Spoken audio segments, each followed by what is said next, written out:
Radio Adventiste Bethany de Pétionville, la radio qui vous parle de Jésus.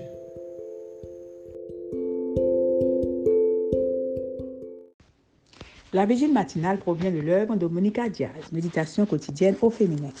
La méditation de ce matin, aujourd'hui, 13 juin 2024, est tirée de Esther 4, verset 14. D'ailleurs, qui sait si ce n'est pas pour une occasion comme celle-ci que tu es parvenu à la royauté? Tiva, page 173. Quel est le point commun entre les deux passages de la Bible que je cite ci-dessus? Il dit alors à Noé, « J'ai décidé d'en finir avec tous les humains. Par leur faute, le monde est en effet rempli de violence. Je vais les supprimer de la terre. Construis-toi une arche, une sorte de grand bateau en bois de cyprès.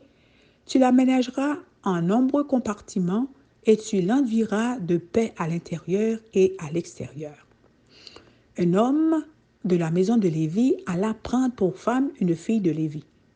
Cette femme devint enceinte et enfanta un fils.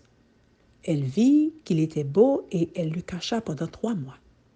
Ne pouvant plus le cacher, elle prit pour lui un coffret de jonc qu'elle enduisit de bitume et de paix. Elle y mit l'enfant et le déposa parmi les roseaux sur le bord du Nil.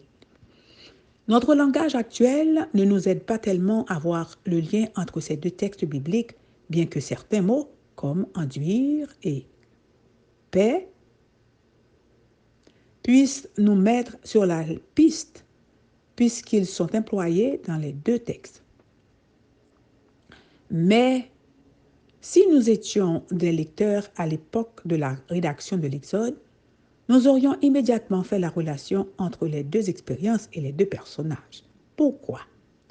Parce que le mot utilisé pour arche dans le premier passage et pour coffret dans le second est le même en hébreu, tiva. De plus, ce mot n'est utilisé que 2 fois dans l'Ancien Testament.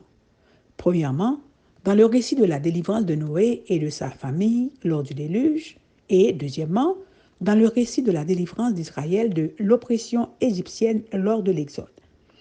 2 histoires de délivrance à la fois différentes et similaires dans lesquelles Dieu a utilisé 2 personnes de chair et de sang, un homme, Noé, et une femme, Jochebed. Et au cas où nous n'aurions pas remarqué la similitude entre les 2 situations, l'auteur biblique, qui lui est le même pour les 2 livres, prend la peine de nous donner un détail intéressant. Jochebed a calfeutré le coffre avec la proie, comme l'avait fait Noé avec l'arche. Que me dit le fait que l'auteur biblique ait comparé les 2 événements?